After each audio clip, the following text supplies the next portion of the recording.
Oke, selamat sore semua. Ya, kita akan kuliah yang ke-8 ini ya tentang sistem endokrin kedua ya. Kita akan um, melanjutkan kuliah yang hari Kamis yang lalu ya.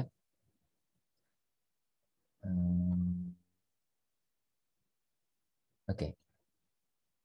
Jadi yang Kamis lalu kita sudah membahas mengenai organ-organ endokrin yang utama, yaitu ada pineal gland, hipotalamus, ya, pituitari di bawahnya, tiroid, ya, dan paratiroid yang kecil-kecil ada 4, kemudian thymus, kemudian adrenal, ya, kelenjar adrenal ada 2 di sini, pankreas, dan ovarium untuk perempuan, ya, untuk lelaki adalah testis. Oke. Nah, pertama adalah yang paling atas dulu ya, yaitu hipotalamus ya. Sini hipotalamus.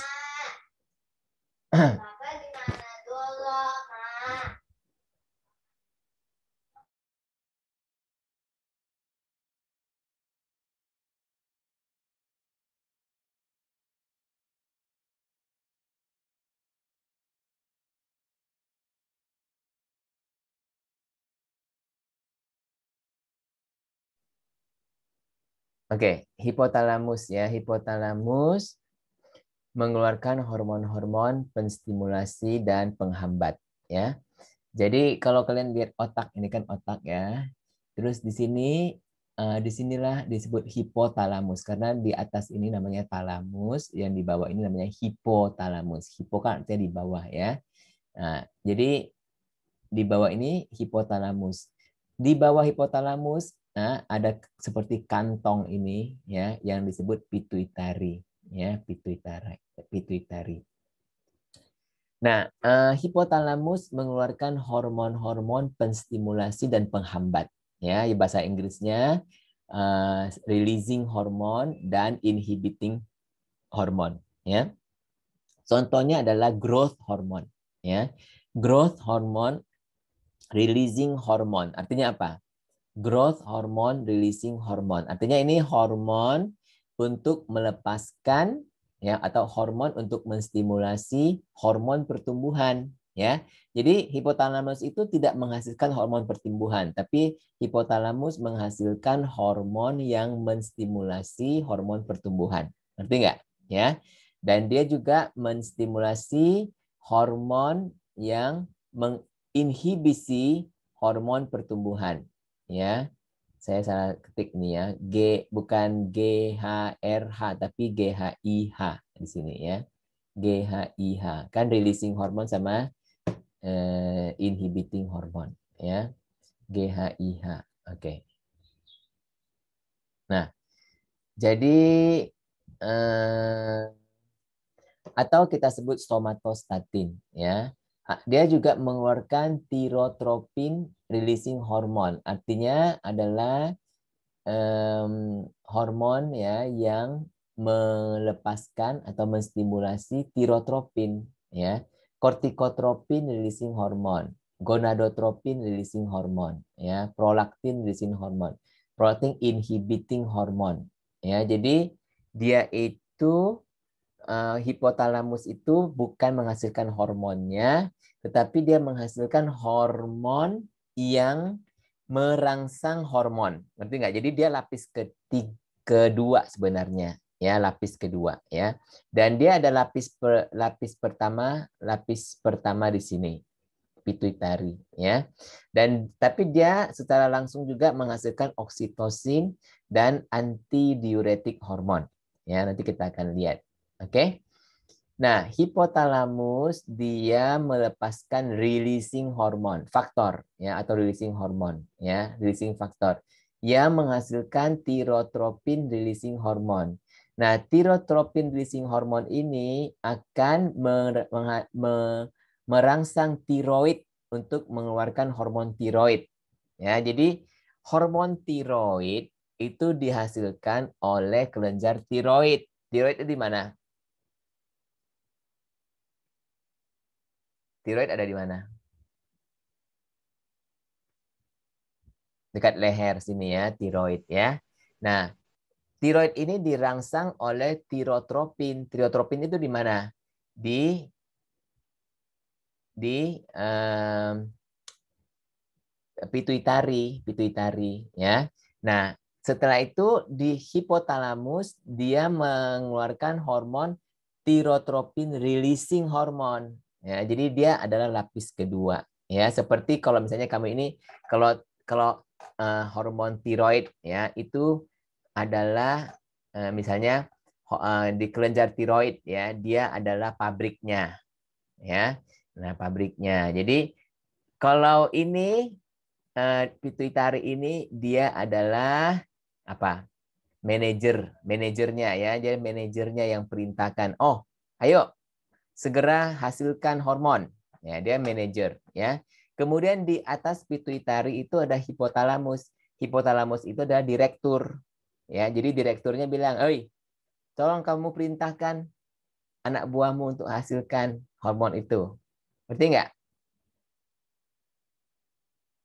Iya, Pak. Ya. Jadi dia berlapis-lapis komandonya ya, komandonya berlapis-lapis ya. Nah, itu juga ada dalam tentara kan, jenderal, terus kolonel, habis kolonel apa gitu ya bawahnya, prajurit yang paling bawah ya. Nah, jadi dia itu berlapis-lapis, oke? Nah, demikian juga dia menghasilkan oksitosin, gonadotropin, ya, growth hormone, vasopressin, ya, kortikotropin dan somatostatin. Nanti kita lihat di sini ya, mungkin lebih ini. Jadi kelenjar pituitari atau kita sebut juga hipofisis ya atau hipofisa ya, pituitari ya. Nah, kelenjar pituitari ini kan di bawah hipotalamus tadi ya. Nah, jadi kamu lihat kalau lihat ini hipotalamus di sini, pituitari itu ada di kantong sini ya. Dan kantong ini ada dua bagian, bagian depan sama bagian belakang. Ya, kalau kalian lihat di sini, anterior itu bagian depan, ya. Posterior itu bagian belakang, ya. Jadi ini orang ini kan mukanya orang ini, ya. Jadi anterior ini di sini depan, posterior belakang. Ngerti nggak? Ya. Jadi dia semacam kantongnya kayak ada dua, sebenarnya ada satu kantong tapi dia dua bagian ya, dua bagian ya. Nah, ukurannya sekecil buah anggur ya, buah anggur, kecil buah anggur, tergantung seperti tangkai dari hipotalamus kayak tangkai ya. Dilindungi oleh tulang sphenoid. Jadi ada satu tulang ini ya, tulang sphenoid yang melindungi pituitari ini ya, penting ya. Nah, dia mempunyai dua lobus atau dua bagian, yaitu bagian pituitari anterior ya, yaitu merupakan suatu jaringan kelenjar. Ya, jadi yang anterior itu yang mana yang ini?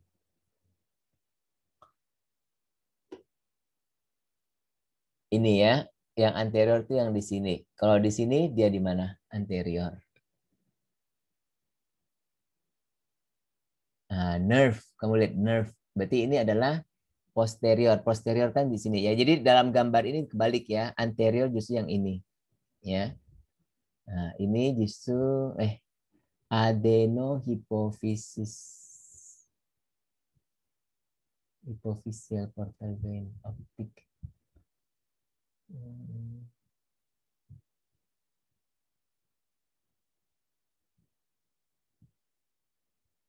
Ya, yang ini ya.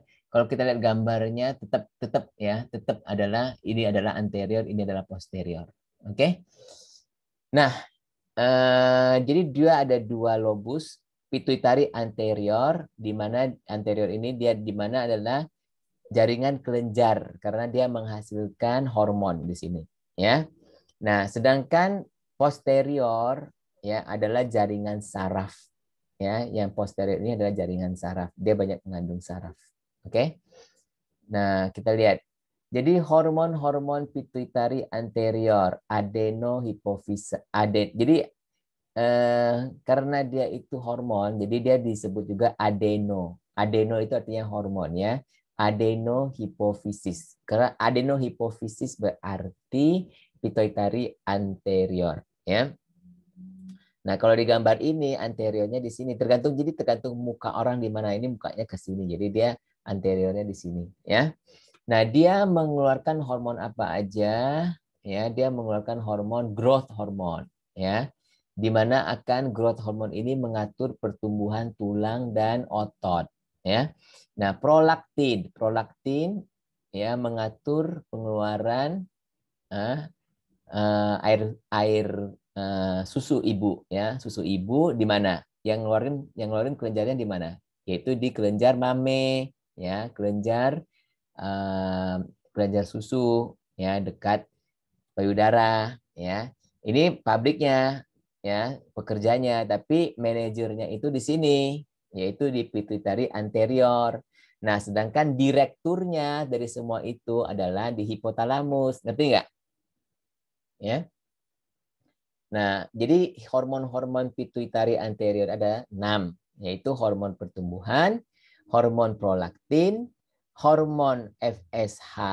FSH itu untuk di ovarium, ya, ini ovarium, ya. Untuk yang perempuan itu hormon follicle stimulating hormone FSH, ya. Nah, untuk ada dan juga LH. LH itu di mana? Di ovarium juga, ya. Untuk lelaki, ya, itu testosteron itu di mana? Itu di testis, ya. Nah, kemudian tapi di sini juga ada luteinizing hormone dan follicle stimulating hormone, ya, yang nantinya akan mengatur pengeluaran testosteron. Ada kaitan nanti kalau di kuliah-kuliah berikutnya akan kita lihat, ya. Dan kemudian yang kelima tiroid, ya, dia juga mengeluarkan thyroid stimulating hormone yang akhirnya akan memerintahkan kelenjar tiroid untuk membuat hormon tiroid, ya.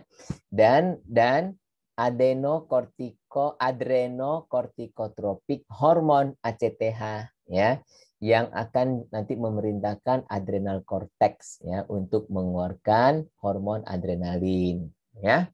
Oke. Sampai di sini paham nggak? Iya, Pak, paham. Paham ya. Oke. Nah, sekarang hormon-hormon pituitari anterior yang bagian depan, ya. Karakteristik dari hormon ini semuanya merupakan hormon berbasis protein. Masih ingat nggak? Hormon ada 2 basis, yaitu berbasis protein sama berbasis satu lagi apa? Ya, baru 2 hari yang lalu loh, ya. Masih ingat nggak?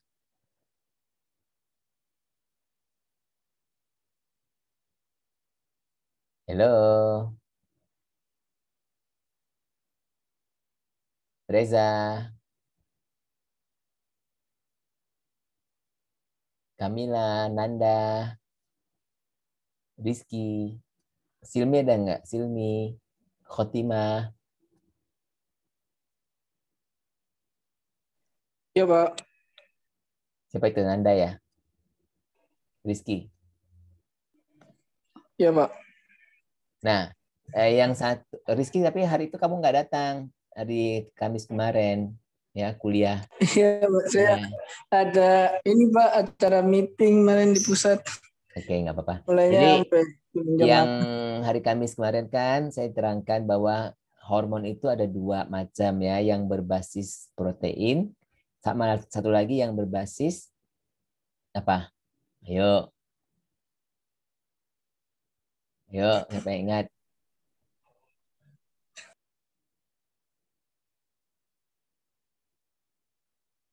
Nggak ada yang ingat ya? Satu lagi seperti kalau estrogen, testosteron itu berbasis apa?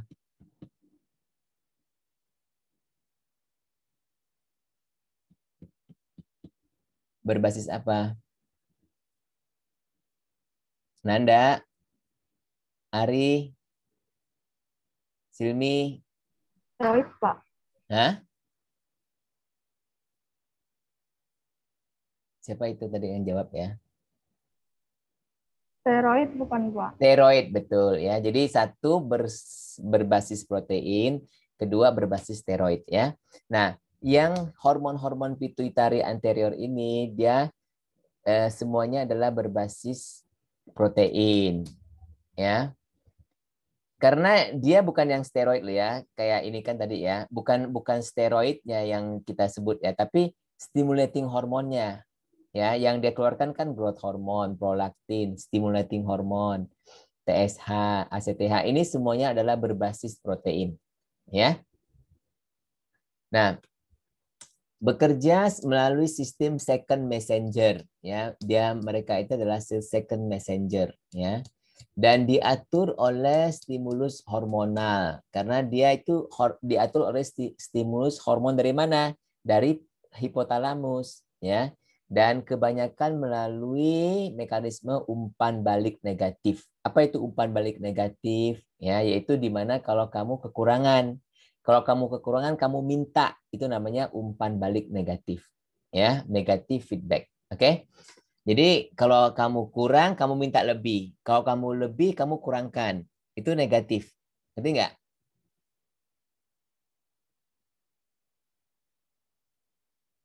Halo? Iya, Pak. Ya, misalnya tubuh kita kekurangan insulin. Ya, misalnya kan. Nah, begitu glukosa naik, nanti tubuh memberitakan, ayo, ya, ayo, karena udah kekurangan insulin, ayo produksi insulin lagi. Nah, karena waktu dia dikit, dia mau produksi lebih banyak. Itu namanya umpan negatif, ya. Waktu dia banyak, dia akan produksi lebih dikit. Itu namanya umpan negatif. Tapi ada juga umpan positif, ya. Umpan positif itu waktu dia banyak, dia akan merangsang kelenjar untuk melepaskan lebih banyak lagi. Ya, itu namanya umpan positif. Itu tapi jarang, ya, tapi ada. Jarang tapi ada. Ya. Nanti ada slide-nya yang umpan positif itu. Ya, kalian perhatikan aja dulu. Oke? Nah, growth hormone dan prolaktin mempengaruhi target yang non hormonal. Artinya target organnya itu non hormonal, ya. Maksudnya tidak mempengaruhi produksi hormon lain, ya kan? Karena growth hormone kalau kalian lihat di sini, ya, growth hormone itu langsung ke tulang dan ke otot, ya. Dia tidak ke organ hormon lain. Ya, dia tidak mempengaruhi produksi hormon lain karena dia sendirinya adalah hormonnya. Ngerti nggak, ya? Demikian juga prolaktin. Prolaktin itu dia juga hormonnya. Dia tidak memproduksi hormon lain lagi. Nah, dia adalah hormonnya yang mengatur produksi air susu di kelenjar susu, ya. Nah, air susunya sendiri kan air susu kan bukan hormon. Itu air susu itu produknya, ya. Tapi memang dihasilkan oleh kelenjar sih, yaitu kelenjar air susu, ya.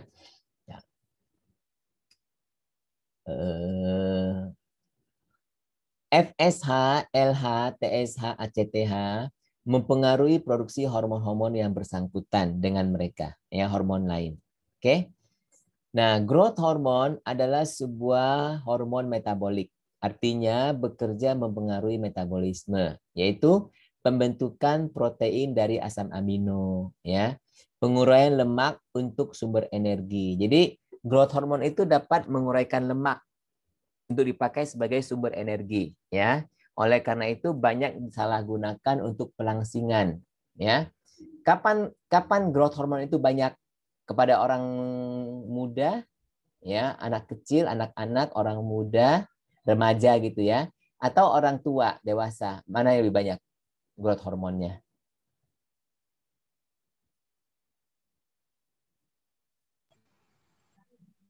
Ayo tolong. Nah, remaja, ya, anak kecil dan remaja, ya.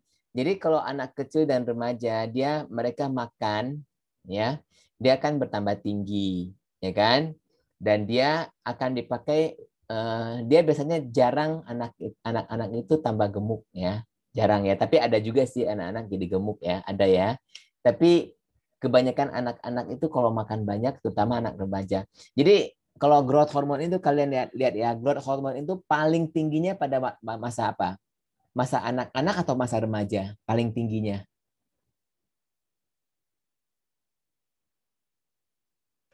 Remaja. Remaja, ya, karena remaja itu misalnya umur 11, 12 gitu, ya, 13, ya, dan seterusnya sampai umur 16 gitu, ya. Pada masa itulah betul-betul pertumbuhan akan berlangsung, betul nggak? Ya. Nah, kalau udah Iya. sampai 17, 18 udah agak stabil ya, nggak tambah tinggi lagi, udah agak stabil ya. Tapi pada waktu masa-masa itu yang belasan-belasan tahun itu dia akan banyak pertumbuhan, betul nggak? Dan ketika itu kalau orang itu makan ya, makannya banyak banget gitu ya. Tapi tambah gemuk atau enggak biasanya? Tambah, Pak. Nah, Kalau Enggak. kalau kayak saya udah tua, sekarang makan saya nggak akan tambah tinggi lagi, tapi saya akan tambah gemuk, betul nggak? Betul. Ya, nah pengurangan lemak, jadi ini growth hormone ini dapat menguraikan lemak jadi sumber energi, ya. Oleh karena itu banyak nih orang-orang sekarang, terutama ibu-ibu ya, nah disuntik growth hormone supaya apa? Supaya tambah kurus katanya, ya. Jadi disalahgunakan itu, ya kan? Nah, efeknya adalah pertumbuhan otot-otot skeletal dan tulang panjang. Bahaya, ya. Kan sekarang pertumbuhan udah stop, tapi kamu kasih growth hormone, jangan-jangan tambah tinggi lagi dia. Ya, nanti kalau, nah biasanya kalau ibu-ibu ini dia nggak tambah tinggi. Kenapa? Kenapa nggak tambah tinggi? Karena si tulangnya udah berhenti bertumbuh. Ya, tulang itu untuk bertumbuh dia harus ada bagiannya, bagian tumbuhnya. Ya, kalau di sana udah tutup toko, ya nggak bisa tambah tinggi. Tapi otot-ototnya bisa menjadi maco. Ya, kamu pernah lihat nggak perempuan tuh maco, ototnya besar? Ada nggak? Iya, Pak. Ya, ada perempuan perempuan itu kan biasanya ototnya lebih lemes ya, nggak kaku kuat gitu ya. Nah, tapi ada orang yang dia karena mungkin karena growth hormone atau apa ya, jadi dia lebih kuat ya, lebih ototnya itu lebih keras gitu daripada laki, ada ya. Nah, jadi efek metabolik dari growth hormone itu ya. Nah, dia mempunyai ya efek yang langsung kepada hati ya, hepar ya, dan jaringan lain ya seperti insulin ya. Nah, kalau dia dengan insulin nih, growth hormone ya. Jadi dia si kerangka itu ya akan bertambah panjang, tulang-tulang ya. Dan yang bukan yang berhubungan dengan kerangka itu misalnya dia akan meningkatkan sintesis protein ya, dan pertumbuhan sel-sel ya. Dan untuk yang lemak dia akan meningkatkan lipolisis, apa itu lipolisis? Pemecahan lemak ya. Dan untuk karbohidrat dia akan meningkatkan ya efek anti insulin ya, dan efek uh, uh, glukosa ya. Jadi dia akan memberikan pemecahan lebih banyak glukosa ya. Nah, ada orang yang tidak normal growth hormonnya ya, seperti yang di kiri ini ya. Jadi kamu pernah lihat nggak orang kayak gitu? Udah dewasa tapi masih pendek, ada nggak? Pernah, Iya, Pak. Nanti. Ya, bahasa ininya dwarfism. Dwarfism. Dwarf kan kerdil ya. Dwarfism itu kekerdilan ya, di mana dia itu hiposekresi growth hormone. Karena growth hormone kan untuk perpanjangan tulang ya. Jadi tulang-tulangnya nggak panjang, jadi dia itu nggak tinggi-tinggi gitu. Ya. Nah, ada juga yang kebalikannya ya, kelebihan sekresi growth hormone ya. Jadi dia jadi gigantisme kita bilang ya. Giant, tau nggak? Giant, gigantis ya. Raksasa kita bilang, jadi raksasa. Ya, ini bukan Photoshop ya, ini orang orang bener ini ya. Gila nggak? Jadi kalau si orang ini, kalau dia berdiri di sini, kira-kira segimana? Setumit aja kali ya, segini ya, sampai ditumit. Jadi kalian pilih yang mana? Yang kekurangan atau kelebihan? Enggak dua-duanya, Pak. Normal, Pak. Normal aja, Pak.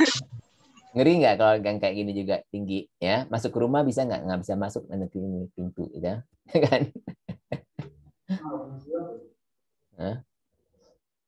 Tapi masih mendingan jadi tinggi daripada jadi pendek ya.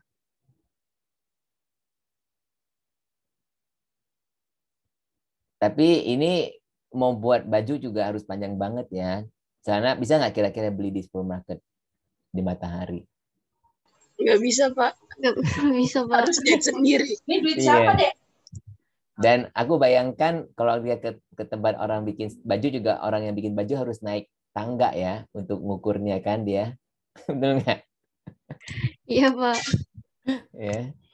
Oke. Dan semuanya harus spesial ya. Ranjangnya mesti segimana tuh ranjangnya kayak gitu ya kan?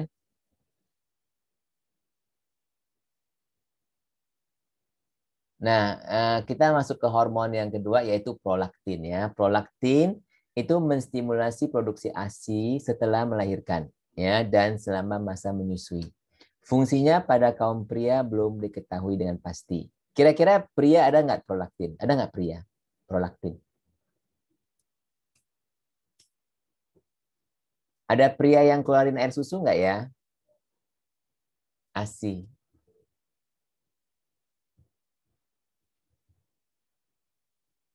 Rizky, kamu pernah keluarin air susu nggak?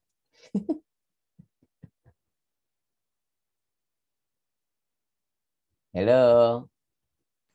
Pada Iya, kemana Pak. nih orang-orang ini ya? Iya, Pak. Iya, Pak. Ya, jadi tapi ada nggak pria yang punya tetek? Ada nggak? Ada, Pak. Ada, Pak. Bisa jadi ya. Nah, itu semua karena hormon ya. Jadi gini ya. Jadi untuk pengeluaran prolaktin ya, dia perlukan sensory input ya, yaitu di sini ada suckling. Suckling itu kalau baby ya. Jadi kalian kalau yang ibu-ibu di sini udah pengalaman ya. Jadi kalau baby semakin dia, kalau bayi nih ya, semakin dia menghisap susu ibu itu ya, akan semakin banyak produksi susu. Betul nggak, Bu? Siapa yang udah jadi ibu di sini? Halo. Ya, Pak. Ya, siapa ya ini? Fitri, Pak. Siapa nggak tahu. Sebut nama. Fitri, Pak. Nah, Fitri. Fitri udah punya anak ya? Sudah, Pak. Nah, kalau bayi ya masih menyusui ya kan, kalau ibu-ibu yang menyusui, dia harus kerap untuk menyusui, betul nggak? Ya, kalau misalnya dia tidak menyusui, misalnya lah ya, kalau misalnya bayi itu di rumah sakit misalnya ya, dia udah pulang ke rumah gitu kan, dan dia kan jadi nggak menyusui ya, dan harus usahakan supaya dia peres susunya kan, kalau enggak udah lama nggak menyusui nanti dia nggak bisa keluar air susu ya, karena air susu itu semakin banyak dihisap oleh bayi itu dia akan semakin Banyak keluar. bertambah ya. Nah, itulah yang disebut umpan balik positif. Salah satu contohnya umpan balik positif itu ini ya, semakin banyak dihisap itu ya, nanti dia akan makin banyak susu yang keluar ya. Nah, karena apa? Karena begitu bayi menghisap-hisap susu itu ya, nah akan terjadi saraf itu akan memberitahu kepada hipotalamus ya. Oi, ya, ini bayi mau minum susu ya, supaya lebih banyak produksinya. Nah, hipotalamus akan keluarkan TRH. Apa itu TRH? TRH dan PRH. Apa itu PRH? PRH itu prolaktin releasing hormone ya. Nah, PRH ini akan memerintahkan anterior pituitary ya. Oi, ya, keluarkan lebih banyak prolaktin ya. Terus dia keluarkan prolaktin banyak ya. Nah, begitu dia keluarkan prolaktin banyak, dia akan terjadi kematangan dari kelenjar susu ya dan produksi susu, oke? Nah, produksi susu dan keluarkan air susu itu, oke? Sedangkan prolaktin ini yang minus-minus ini menghambat ya. Prolaktin akan menghambat GnRH secretion ya. Nah, jadi akan terjadi anovulatory infertility. Artinya apa? Ya, selama menyusui, prolaktin ini akan memerintahkan hormon gonadotropin, hormon seks ya, yang releasing hormon di hipotalamus ya, untuk dihambat. Ya, jadi bagi yang kalian tahu kan, kalau ibu-ibu yang menyusui, mereka akan seperti KB alamiah. Ya, jadi selama menyusui, ya kemungkinan kecil untuk hamil lagi. Ngerti nggak? Selama menyusui, ya. Tapi bukan berarti 0% ya, bukan 0% ya, tapi kira-kira mungkin 90%, 80-90%. Ngerti nggak apa yang saya katakan? Silmi, Khotimah, Christine? Ya, Pak. Mengerti, Pak. Ya, jadi selama menyusui bayi, asal menyusuinya itu cukup ya, dia akan terjadi inhibisi kepada hormon yang mengeluarkan hormon seks itu ya. Jadi selama menyusui, kemungkinan si ibu itu tidak akan mendapatkan menstruasi. Ya, coba kita tanya ibu-ibu yang udah punya menyusui. Ibu Sri Wahyuni udah punya anak belum? Dari Ibu Fitri tadi ya udah punya anak ya. Jadi selama menyusui itu, apakah ada keluar menstruasi atau enggak? Kok ketawa ya?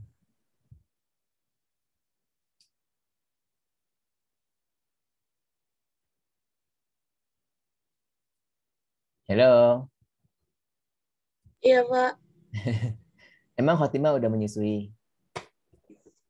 Belum, Pak. Oke. Jadi ini ceritanya teoretikalnya gitu ya, tapi enggak 100% ya. Karena itu tergantung kalau misalnya ibu itu menyusuinya kurang ya. Nah, kemungkinan penghambatan kepada hormon seks itu juga kurang ya.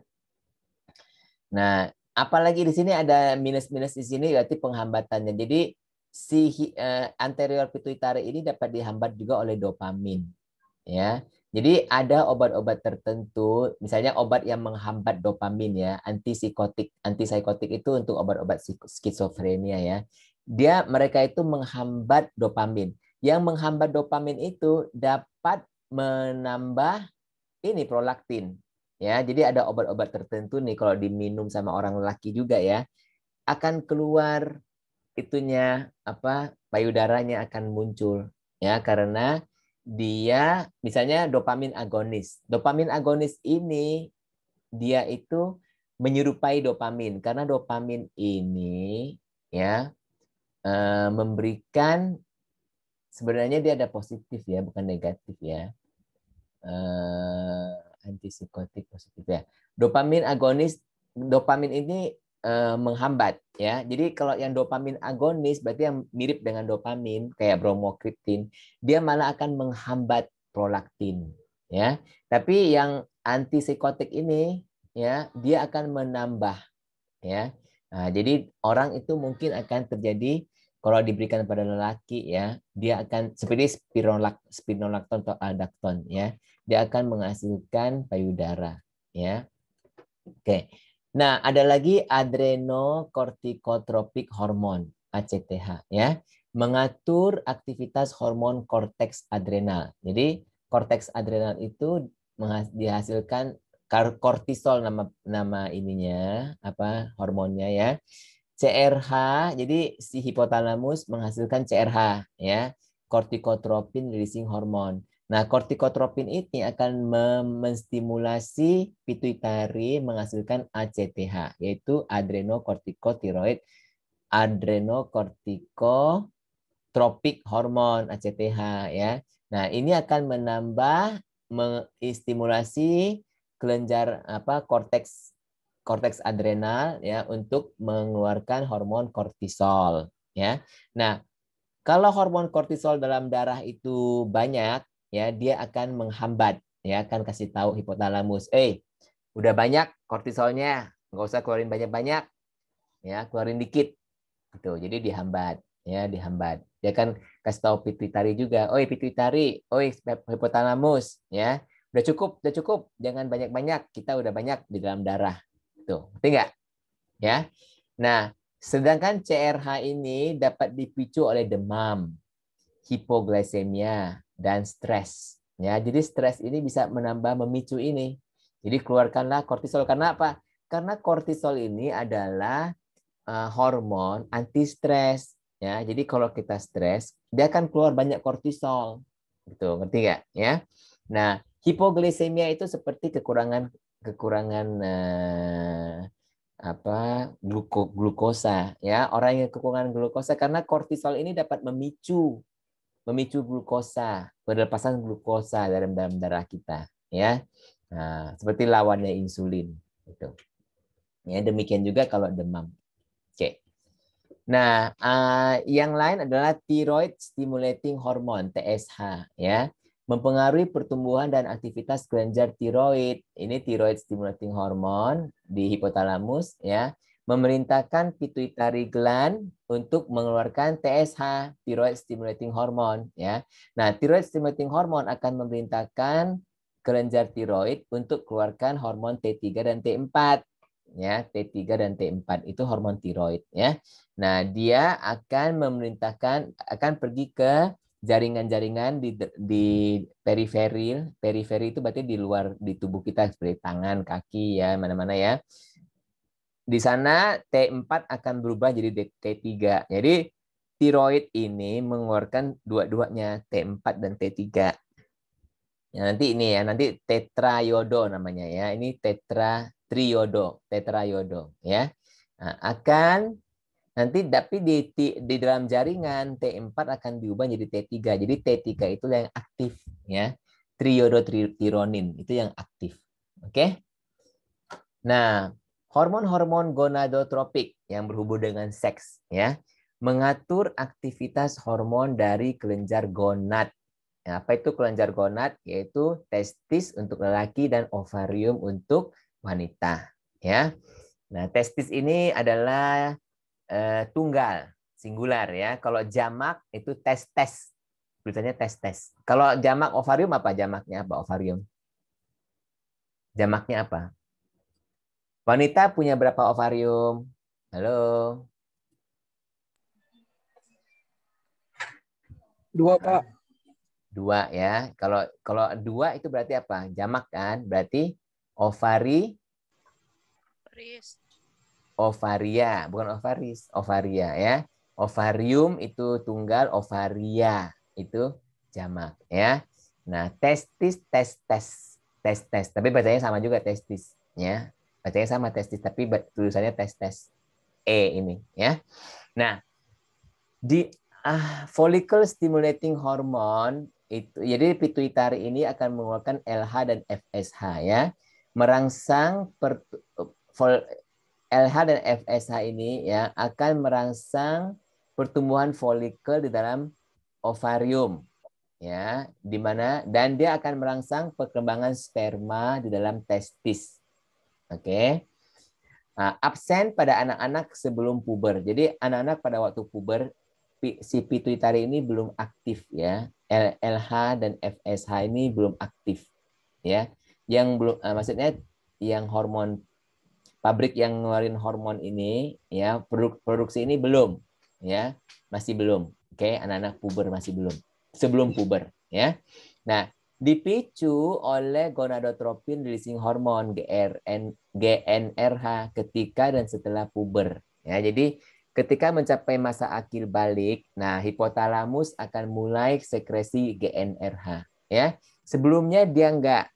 Sebelumnya GnRH ini belum diproduksi, ya, oleh hipotalamus. Jadi tubuh kita ini ada jam biologisnya, ya. Belum sampai waktunya, ya tunggu dulu gitu.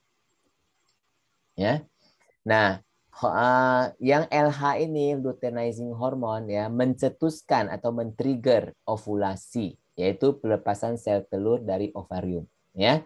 Mengubah folikel yang sudah pecah, mengeluarkan sel telur menjadi badan kuning. Nanti ada kuliah reproduksi, ya. Nanti kita akan lebih jauh lagi mengenai hal ini, ya.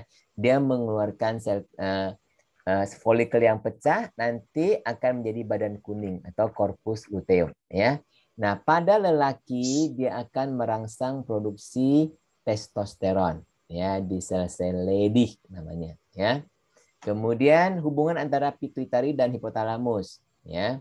Hipotalamus mengeluarkan hormon-hormon yang merangsang atau menghambat produksi pituitari. Ya. Nah, contoh misalnya GnRH, ya, gonadotropin releasing hormone, akan mempengaruhi hormon LH dan FSH. Hipotalamus memproduksi dua hormon, yaitu antidiuretik hormon ADH ya, dan oksitosin. Ya, oksitosin itu untuk apa? Kontraksi dari apa? Rahim. Rahim itu apa? Bahasa Latinnya apa rahim? Bukan ovari ya. Ovari itu yang indung telur. Kalau rahim apa?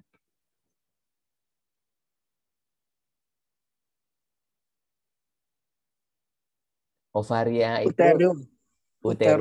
uterus ya. Nah, jadi dia tadi apa sampai mana tadi? Oksitosin itu adalah hormon yang akan merangsang, yang akan menambah kekuatan kontraksi uterus ya ketika melahirkan. Oke. Nah, dua hormon ini, antidiuretik hormon dan oksitosin, sebenarnya diproduksi oleh hipotalamus ya. Tetapi dia dibawa dan disimpan dalam pituitari posterior. Ya, ingat kan? Pituitari ada dua, anterior dan posterior, ya. Dan dua hormon itu yang diproduksi hipotalamus disimpannya di pituitari tapi yang posterior. Nah, pituitari posterior adalah kelanjutan akson dari hipotalamus. Artinya dia sebenarnya adalah jaringan saraf akson ya dari hipotalamus. Ia tidak memproduksi hormon, tetapi menyimpan dan mengeluarkan kedua hormon tersebut. Oke.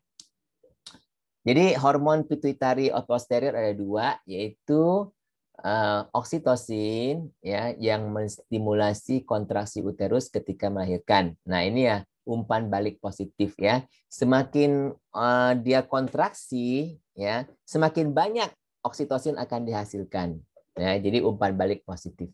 Dan menyebabkan ejeksi, pengeluaran ASI. Jadi ASI, air susu ibu, ya pengeluarannya itu juga dipengaruhi oleh oksitosin. Ya, nah hormon antidiuretik ADH ya meningkatkan reabsorpsi air. Oke, pada dosis tinggi dapat menyebabkan vasokonstriksi sehingga menaikkan tekanan darah. Ya, nama lainnya vasopresin. Jadi ada obat nih, ya dia adalah antidiuretik. Ya, hormon antidiuretik, oke. Tapi yang digunakan pada dosis yang tinggi supaya ya menyebabkan vasokonstriksi. Ya, jadi kalau ada kan orang ini tekanan darahnya rendah, ya misalnya orang itu di ICU atau apa tekanan darah rendah, ya. Jadi untuk menaikkan tekanan darah dia harus perlu vasokonstriksi, ya. Maka diberi namanya vasopresin, oke. Jadi kalau kalian lihat ini hipotalamus ya dia akan mengeluarkan ini ya ada akson terminalnya. Oke. Nah, di sini dihasilkanlah tadi apa? Hormon tadi ya dan hormon ADH dan oksitosin ya di mana dia akan disimpan dalam hipotalamus pituitari belakang ya posterior. Oke. Nah, umpan balik positif, bayi menekan leher rahim. Oke, kan bayi itu menekan leher rahim ya. Tekanan menimbulkan rangsang sinyal ke hipotalamus. Hipotalamus membuat oksitosin ya. Nah, oksitosin dibawa oleh pituitari posterior dan dilepas. Oke, bisa bayangkan pituitari posterior dan dilepas.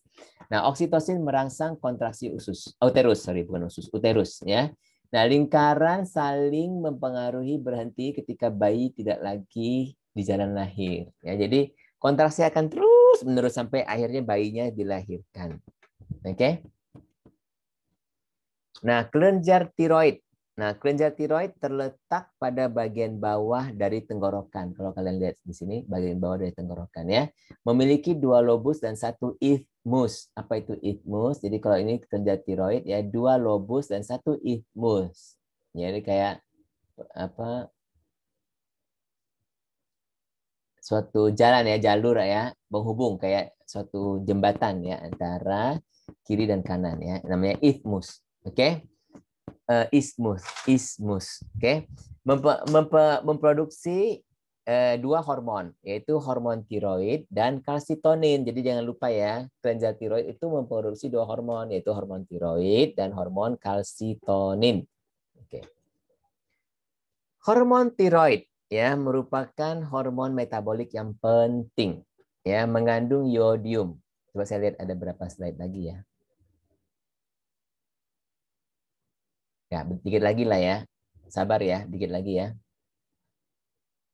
Mohon sabar dikit ya. Nah, merupakan hormon metabolik yang penting, mengandung iodium. Mana ini iodium ya? Dalam molekulnya. Ada dalam dua bentuk yang aktif, yaitu T4 tadi ya, T4 hormon yang dihasilkan oleh folikel tiroid T4 ya. Nah, tetraiodo karena ada 1, 2, 3, 4 tetraiodonya dia ya. Nah, T3 berasal dari T4 yang diaktifkan di jaringan target. Ya, nanti dia akan jadi aktif di jaringan target ya. T3 dan T4. Jadi T3 itu 1, 2, 3. 3 saja dia punya I. Ya, yaitu dia punya iodium. Ya. Nah, kalau ini grave disease hipertiroid, ya, kelebihan tiroid, apa terjadi? Gondok. Ya kan? Terus mata juga tersembur keluar. Kayak gede matanya ya, dan keluar. Oke. Kalau yang sebelah sini adalah kekurangan tiroid. Nah, kekurangan tiroid juga gondok, ya. Kelebihan juga gondok. Kenapa? Karena kelebihan karena gondok itu berarti mungkin kelenjar tiroidnya bekerja siang malam ya, ekstra kerjanya ya untuk menghasilkan tiroid. Jadi akhirnya dia sampai jadi membesar ya, karena kayak otot kan, kalau kamu banyak latihan otot itu otot jadi besar. Betul nggak? Nah, sedangkan kalau dia hipotiroid, nah hipotiroid kan, terus dia gondok kelenjar itu berusaha untuk hasilkan lagi, dipaksa untuk kerja ya, sehingga dia jadi membesar juga. Oke. Nah, salah satu gejala hipotiroid itu kaki bengkak, mixed edema, kaki bengkak ya, mixed edema, namanya mixed edema ya, kaki bengkak pada pasien hipotiroidism. Oke. Nah, kelenjar tiroidnya sendiri itu letaknya di mana? Nah, di sini dekat leher sini ya. Nah, di sini kamu lihat dekat-dekat sini ada apa? Trakea ya, jalan nafas. Kemudian ada ini apa? Aorta. Ini kan aorta ya. Jadi dia di atas daripada aorta. Oke. Nah, dia mempunyai suatu folikel ya, folikel sel ini yang di sini. Folikel itu bukan yang besar ini tapi yang kecil sini ya. Nah, dia ini banyak mengandung koloid ya. Oke. Nah, efek dari hormon tiroid mempengaruhi oksidasi glukosa ya, meningkatkan laju metabolik atau metabolic rate dan memproduksi panas ya. Nah, hormon tiroid berperan dalam mempertahankan tekanan darah, mengatur pertumbuhan jaringan, pertumbuhan kerangka dan sistem saraf, dan kematangan dan kemampuan sistem reproduksi.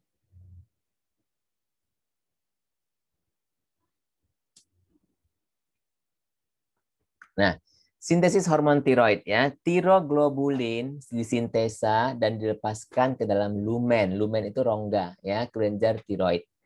Nah, iodida yaitu imin masuk ke dalam sel secara aktif. Kenapa aktif? Aktif karena dia kan ion ya. Kalau dia mau masuk ke sel, dia harus memerlukan molekul pembawa dan memerlukan energi. Makanya harus aktif ya. Dan dioksidasi menjadi iodium, I2, dan dilepaskan ke dalam lumen. Nah, iodium terikat pada asam amino tirosin ya, dengan bantuan enzim peroksidase membentuk T1 dulu, monoiodotirosin, atau kita sebut MIT, monoiodotirosin ya. Dan T2 diiodotirosin. Nah, T1 dan T2 ini enggak aktif ya. Nah, T1 bergabung dengan T2 menjadi T3 triiodotironin ya. Nah, T2 bergabung dengan T2 menjadi tetraiodotironin. Nah, T3, T4 inilah yang diproduksi oleh kelenjar tiroid ya. Nah, koloid kemudian masuk ke dalam sel endositosis ya dan bergabung dengan sebuah lisosom di mana T3 dan T4-nya dikeluarkan dan berdifusi ke peredaran darah. Ya, jadi baik orang sehat maupun sakit ya, setiap orang itu punya T3 dan T4 ya. Nah, ini sintesis tadi itu kan. Tiroglobulin itu satu protein ya, disintesis oleh mana? Oleh endoplasmic reticulum yang kasar, oke? Nah, disintesis yang hijau-hijau ini, oke, tiroglobulin. Nah, yang kedua, dia itu iodida ini, yang hijau iodida ini masuk ke sini melalui ya yang proses transport aktif ya, masuk, kemudian dia akan dioksidasi, kemudian dia masuk ke dalam sini ya, ke dalam badan kuning ini ya, dia masuk. Nah, ini T3 T4, oke, dia itu keluar ya. Nah, dia ada dalam satu lisosom dan lisosom itu dengan bantuan T3D4 ya, akhirnya dia keluar lagi ya dalam T3 dan T4. Gitu. Ya, jadi dia dilepaskan oleh kerja tiroid lagi hasilnya ya. Nah, transport dan pengaturan hormon tiroid. T4 dan T3 mengikat kepada tiroksin binding globulin. Itu ada protein ya yang mengikat tiroksin. Oke, yang dihasilkan oleh hepar. Jadi ini dihasilkan oleh hepar. Keduanya diberikan dengan reseptor target ya, tetapi T3 ialah 10 kali lebih aktif dari T4 ya. Ingat, dua-duanya adalah aktif tapi T3 lebih aktif lagi. Oke. Jaringan periferal menguraikan T4 menjadi T3. Jadi saya sudah sebutkan tadi bahwa dalam jaringan periferal itu termasuk dalam tangan kita, kaki kita, ya, perut, itu jaringan periferal ya. Nah, jaringan periferal menguraikan T4 menjadi T3. Mekanisme kerjanya hampir sama dengan steroid, hampir sama ya. Dan diatur oleh umpan balik negatif. Apa itu umpan balik negatif? Itu tadi kalau tiroidnya sudah banyak, dia akan perintahkan, "Oi, udah banyak, kok lagi diproduksi banyak-banyak." Itu adalah umpan balik negatif. Nah, hormon yang lain adalah kalsitonin. Ya, kalsitonin itu diproduksi oleh sel-sel C, ya, parafolikular. Oke. Nah, berfungsi menurunkan kadar kalsium dalam darah dengan mendepositkan ya. Dia menurunkan kadar kalsium. Jadi ingat, kalsitonin ini menurunkan kadar kalsium ya dengan mendepositkan ke dalam tulang ya. Efeknya berlawanan dengan hormon paratiroid. Jadi kalsitonin ini dia mendepositkan ya atau mendepositkan apa? Kalsium, ya, kalsium. Oke. Jadi thyroid gland ini mengeluarkan kalsitonin. Kalsitonin ini stimulasi kalsium itu didepositkan dalam tulang. Nanti kalau sewaktu-waktu perlu diambil lagi, gitu ya. Nah, kalau perlu maka dia akan ambil paratiroid ya, paratiroid. Jadi di dalam kerja tiroid itu ada 4 yang tadi kayak kacang itu ya, paratiroid namanya. Oke. Nah, paratiroid gland release paratiroid hormone. Oke. Now, paratiroid hormone itu kebalikan kerjanya dari hormon kalsitonin ya. Paratiroid hormone itu justru dia akan mengambil kalsium dari tulang ya. Jadi osteoclast degrade bones in matrix and this.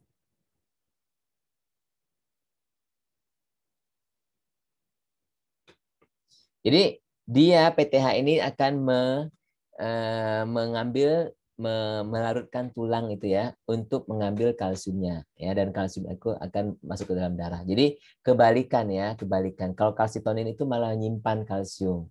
Oke, dibanding osteoporosis. Nah, Kelenjar paratiroid yang 4 itu tadi ya, merupakan massa kecil yang kecil pada bagian belakang kelenjar tiroid. Jumlahnya ada 4, tetapi selain itu ada 4 lagi di bagian lain pada leher dan dada.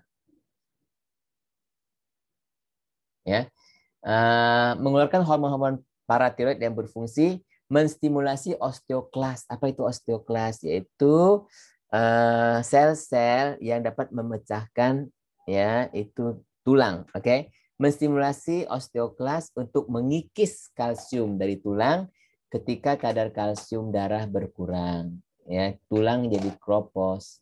Oke, menstimulasi usus halus untuk meningkatkan produksi absorpsi kalsium, ya. Karena dia kan paratiroid ini dia mau supaya kalsium itu banyak dalam darah. Jadi tempuhnya segala macam cara ya, dari makanan, dari produksi bengkel apa itu. Jadi tujuannya adalah untuk meningkatkan kalsium dalam darah kita ya, dan menstimulasi ginjal meningkatkan reabsorpsi kalsium bisa juga ya. Alhasil menaikkan kadar kalsium dalam darah. Oke. Jadi efek tiroid tadi itu ya, paratiroid bukan tiroid ya. Dia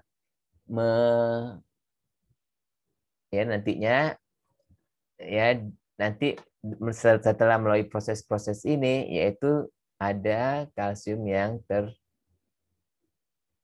kalsium ya ada melalui proses-proses ini itu semua ditentukan oleh kadar kalsium dalam darah kita ya. Nah, udah mau habis ini ya, kelenjar pineal. Kelenjar pineal itu di mana sih pineal gland ini? Nah, pineal gland itu ada di sini ya, di atasnya hipotalamus. Oke. Nah, ditemukan pada ventrikal ketiga dari otak ya, memproduksi melatonin yang berfungsi apa itu? Jadi pineal ini memproduksi melatonin. Melatonin ini berfungsi mengatur siklus tidur dan bangun ya. Tapi ada juga mungkin fungsi-fungsi lain yang belum diketahui. Bahkan ada krim untuk tidur, krim untuk apa ini? Supaya dan ini juga liquid ya untuk tidur. Jadi maksudnya ini ada suplemen ya. Kalau kita pakai ini akan tidur ya. Boleh coba sih ya. Oke, yang lain adalah kelenjar thymus atau thymus ya, thymus. Terletak di belakang sumsum tulang sternum. Ini tulang sternum, tulang dada kita ya. Nah, itu di belakangnya itu. Oke, ukuran terbesar pada anak-anak. Memproduksi thymosin yang berfungsi membantu pertumbuhan beberapa tipe sel darah putih ya, membantu pertumbuhan. Oke, thymosin ya. Berperan penting dalam pertumbuhan sistem imunitas. Oke. Habis, to be continued. Apakah ada pertanyaan?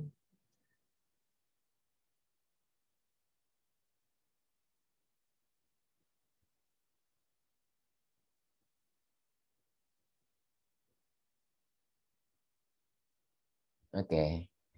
Ada pertanyaan nggak? Kalau tidak ada, kita stop di sini ya. Oke, stop dulu kita.